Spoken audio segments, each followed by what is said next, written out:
kurš ir labākais starpzobu ūdens irigators 2025. gada 1. ceturksnī? Tūdaļ to noskaidrosim. Sveiki, šeit Toms no palzobu.lv. Mēs testējam ne tikai elektriskās zobīras, bet arī starpzobu ūdens irigatorus. Kas tie ir un kam tie ir paredzēti? Tie ar ūdens trūklas palīdzību tīra starpzobu šķirbām.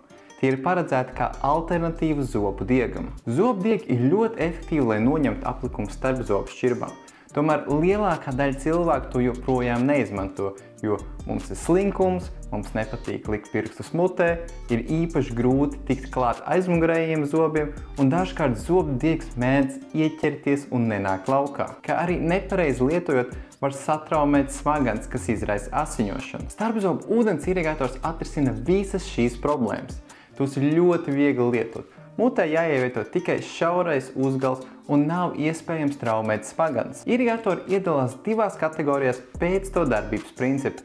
Mēs tos vienkārši saucam par šāvējiem vai pūtējiem. Šāvēji darbojas pēc līdzīga principa kā ūdens pistols. Nospiežam pogu un laukā izšļāts ūdens strūkla. Šīs ierīces jauc ūdeni kopā ar gaisu, lai radītu ūdens strūklu. Tādēļ tām ir ļoti mazs ūdens patēriņš. Tie ir mazāki izmēros un tiem var kontrolēt ātrumu, bet ne spiedienu. Šobrīd pie mums vienīgais šāda principa irigators ir Oakley Air Pump A10. Pūtēji savukārt ir vairāk līdzīgi ūdens šļūtenei, kurā ir mainīgs spiediens. Tie nepārtraukti puš laukā pulsējošu ūdens strūklu. Absolūtais vairākums irigatori darbojas tieši pēc šī principa. Šiem irigatoriem var regulēt spiedienu un dažiem modeļiem var arī regulēt pulsēšanas ātrumu. Tāpat irigatori arī iedalās stacionārajos vai portatīvajos modeļos. Stacionārie modeļi ir nepārtraukti pieslēgti pie elektrības rozetes, lai tie darbotos, kamēr portatīvos iespējams uzlādēt kā mobilos telefonus un lietot bez vadiem. Vienīgais izņēmums ir Waterpik modelis VF11, kurš pēc izskata ir kā stacionārais modelis ar vadu, ko iespraužam rozetē, bet tam ir arī savs iekšējs akumulators un spēj kādu laiku darboties kā portatīvais modelis. Kāds ir atšķirības starp modeļiem? Esmu testējis visus no šiem modeļiem. No sākuma aplūkosim visus pūtējus. Sajūtas lietojot šos irigators ir principā pilnīgi vienāds, jo tie visi izmanto vienādu tehnoloģiju un tiem visiem ir ļoti līdzīga maksimālā jauda, kas ir aptuveni 110 PSI, kas arī ir optimāli un lielāka jauda tikai traumētu smagans. Ja tīrīšanas ziņā tie visi ir gandrīz vienādi, tad kādēļ ir tādas cenu starpības? Pirmais faktors, protams, ir ražotāja zīmols.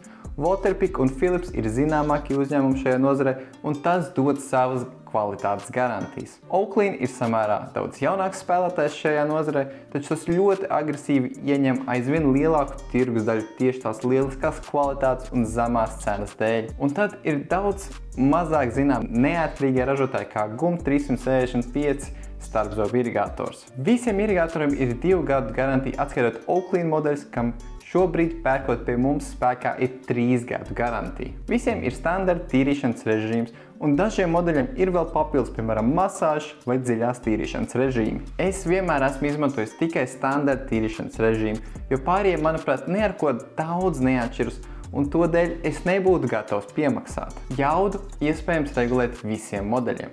Dažiem tas ir sadalīts 5 noteiktos līmeņos, kamēr, piemēram, stacionāriem modeļiem parasti ir šis apaļais slēdz, ar ko jaudu iespējams regulēt ļoti pakāpeniski. Maināmo uzgaļu skaits. Dažiem modeļiem ir pieejami tikai 2 uzgaļu komplektā, kamēr, piemēram, GUM 365 modelim ir pat 6 dažādi maiņas uzgaļu komplektā. Tāpat, piemēram, Philips modeļiem vispārībā ir pieejami tikai 2 dažādu veidu uzgaļi, bet GUM 365 ir pieejami pat 7 dažādi veidi, tā skaitā 2 deguna dobumu tīrīšanai. Irigatoriem ir arī atšķirīgs ūdens tilpums, sākot no 200 ml līdz pat 650 ml. Stacionāriem modeļiem, protams, ir vairāk nekā portīviem to lielāko izmēru dēļ.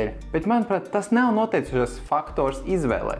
Vismaz man, jo zobus mēs tāpat tīram pie izlietas, un ja arī ierīcē beidzas ūdens, to var ātri pāris sekundžu laikā uzpildīt.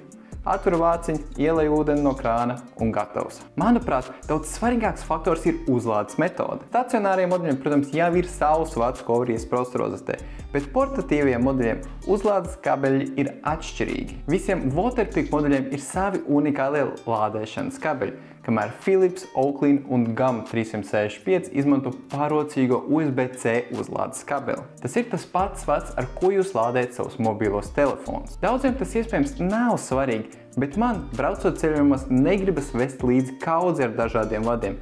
Ir ļoti ērti, ka visas ierīces var uzlādēt ar vienu lādētāju. Lai arī irigātoru uzgaļus ir jāmaina daudz retāk nekā zobbirstu uzgaļus, tos tāpat ir jāmaina. Rekomendācija ir reize 6 mēnešos. Philips maigas uzgaļi ir paši dārgākie. 2 gabali maksā aptuveni 24 eiro. Waterpik uzgaļi izmaksās aptuveni 14 eiro, Oakley uzgaļi maksā aptuveni 13 eiro par 2 gabaliem, kamēr GAM 365 2 uzgaļi maksā aptuveni 10 eiro. Un pēdējais noteicošais faktors, protams, ir dizains. Manuprāt, tos visus lietot ir gana ērti un nevienam nav nekādu izteiktu trūkumu. Man labāk patīk portatīvie varianti, nevis stacionārie ērtuma ziņā, bet tas jau būs atkarīgs no katra paša gaumes un vēlmēm. Un kā pēdējais ir jāpiemina tieši Oakley AirPump A10 irigātors, jo to īsti nevar salīdzināt ar pārējiem modeļiem. Tas izmanto nevis pulsējošu ūdens trūku, bet jauc gaisu kopā ar ūdeni. Katrs tās šāviens sastāv no 98% gaisa un tikai 2% ūdens. Tieši tādēļ tas ir pats mazākais izmēros. Un pie tam tā uzgali var noņemt nost un ievietot iekšā ūdens rezervuārā. Vienīgais no iepriekšējiem modeļiem, kam ir savs speciāls ceļojuma maciņš, ir tieši GAM 365 modelis. Pāriem šādu aksesuāru nav vispār. Arī šo Oakley AirPump irigātoru uzlādē tieši ar USB-C uzlādes kabeli. To lietojot ir nedaudz savādāks sajūtas. Visi pūtēji pirmajā reizē var šķist, ka tie nedaudz iedzeļ smaganās, ja esat uzstādījuši pārāk lielu jaudu. Pie tā, protams, pierod pēc pāris dienām, un tā vairs neliekās. Bet ar šo irigātoru šāda sajūta nav vispār jau no pirmās dienas. Kuri tad ir paši labākie irigātori šobrīd? Labākais variants ceļojumiem noteikti ir tieši Oakley AirPump A10. Tas ir daudz mazāks nekā vispārējie, un tas saglabā ļoti labu tīrīšanas efektivitāti. Visizdevīgākais, manuprāt, ir GAM 365 modelis. Tam komplektā ir visvairāk dažādu uzgaļu, ir iekļauta ceļojuma summa, un tas ir lētākais modelis no šiem visiem. Un ja nauda nav problēma, tad lieliski izvēle ir Philips PowerFlosser 7000. Tam ir visvairāk tīrīšanas režīmu no visiem, jaudu iespējams regulēt ļoti pakāpeniski, tam ir vairāki maiņas uzgali jau komplektā un liels ūdens rezervuārs un pievilcīgs dizains, kā jau visiem Philips produktiem. Ja vēlaties iegādāties kādu no šiem modeļiem, tad noteikti aplūko mūsu internetu veikalu. Visi internetu veikalā pieejamie produkti jau atrodas pie mums. Tas nozīmē, ka jums nav jāgaida vairākas dienas vai nedēļas. Saņemiet tos uzreiz mūsu veikalā vai ar piegādes pakomātu jau nākamajā dienā.